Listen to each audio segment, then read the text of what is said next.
Welcome to Me and My Golf TV. I'm JC, and this is my swing analysis. It's in charge of your game.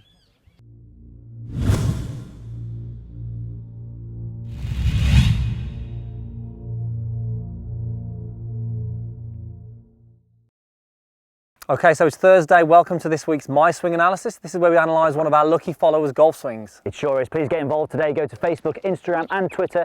Use the hashtag MySwingAnalysis and get involved. Yes, it could be you guys. Right, we have a great swing analysis today. As you can see, we've got JC Mathy all the way from Bermuda, Tuckers Point, where we had the pleasure of playing It's a beautiful place. this January, which was very, very nice. We've got the course vlog Make coming sure you soon. look out for we? the course vlog. It was awesome. It was, definitely. And this week, actually, we're going to be looking at stopping JC's fat shots and also getting rid of his slice with his driver. Now, he's handicap 15 Pierce, looking to get to 8 this year, so 7 shots is doable. Yep, it sure easily is. with these changes that we're going to give him, but we're going to look specifically with his backswing and seeing how we can change his backswing, how his backswing is actually letting him down. So let's take a look at the down the line in the V1 app here.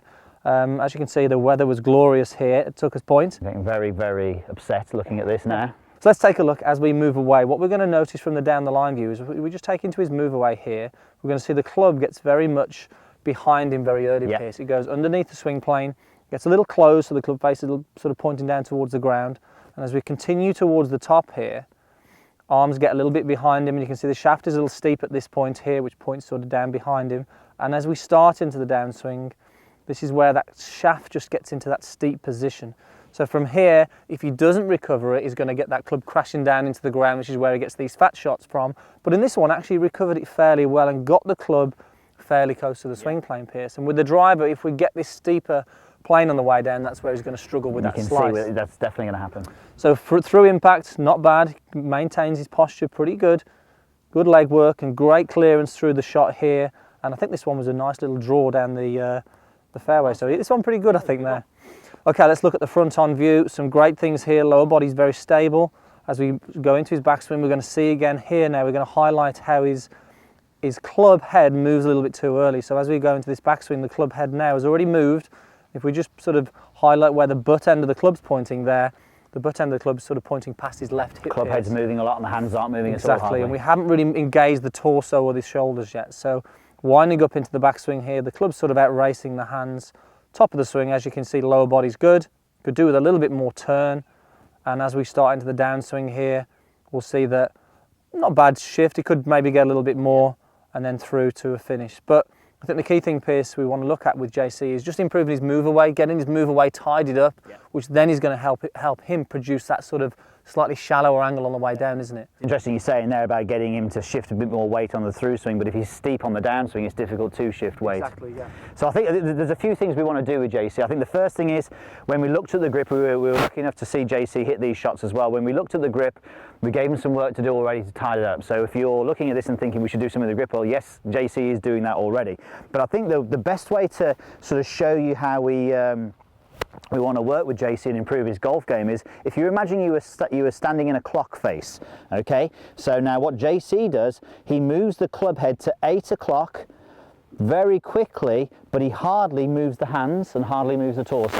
So you can see the club head has moved a lot, but the actual hands and the torso haven't moved round here to the right. So it's a sequencing problem, really, So it's a sequencing problem, definitely, from there. So as soon as he does this, he's in a little bit of a bad position, potentially. So if we look at it from this view, again, we mentioned there, you saw in the V1 analysis that the club goes underneath. It's a little bit closed, the club face is. But then from there, as he continues up, he gets into a position, because the club head has moved so early, perhaps hasn't wound his body up as much as you mentioned there, so there's not a lot of body turn. And then from there, as he starts his downswing, it's a little bit upper body dominant, and the club comes down to a steep position. Exactly, and that's when you get that club crashing down, and those fat shots there that he talks about, really. Yeah. We'd like to see that slightly shallower angle so we can get that little bit of a shallower contact with his irons. And definitely slices with the driver as well. Okay, so let's just talk us through a drill then, Pierce, that JC can do in this move away first, and the move away is the key thing to start with. It is. So the magic T-peg, many a time that the T-peg has saved my golf game.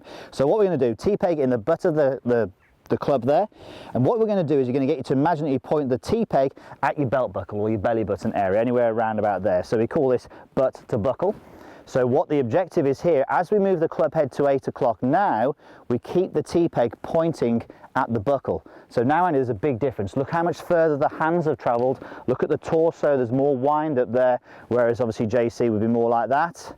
We are now looking a lot more like that. Difference. So now we're engaging the core, we've got much more better synchronization between the body, the arms and the club, and also the club's going to be traveling on a slightly better path as well. It's also going to be a little bit squarer pace. It is, and this is something we want to, obviously, we said the grip, get the grip first, but we want JC to work really hard at this initial move away. So literally just standing here, holding a golf club and just doing this. You know, just keep repeatedly doing that. You'll notice from there that you're just ingraining that new movement. Now, once JC's got that down, what's going to happen is that when he actually winds up to the top of his backswing, he's going to get more of a wind up, okay? So the hands and arms are going to go a little bit further in the backswing. Now, the next step would be to feel as though the lower body has that little bit of a bump toward the target. Now we'll see that the handle is coming down a little bit shallower. So the club on the way through now is coming through on a shallower path. Perfect. Just show me that down the line view again. And this is the important thing from how it's going to look from the down the line view. If we go back to the 8 o'clock position now, what we're going to notice is you can see the club head is more in front of the hands as opposed to getting trapped behind him, and it's not so shut.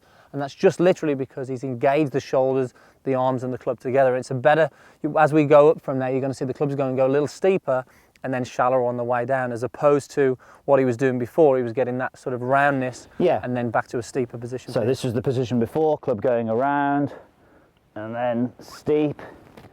Now it's a lot more sort of T-peg connected into the button, the belly button, and then from there it's a different path on the way back and then a shallower path on the way down. Simple. Very simple. So JC, the key thing is there, what we want you to work on is that move away, getting slightly the club more in front and then allowing yourself to get that shift and shallow on the way down. That's going to help that consistency with the irons, and definitely the same feeling with the driver piece. Should work well, shouldn't it? Should work well.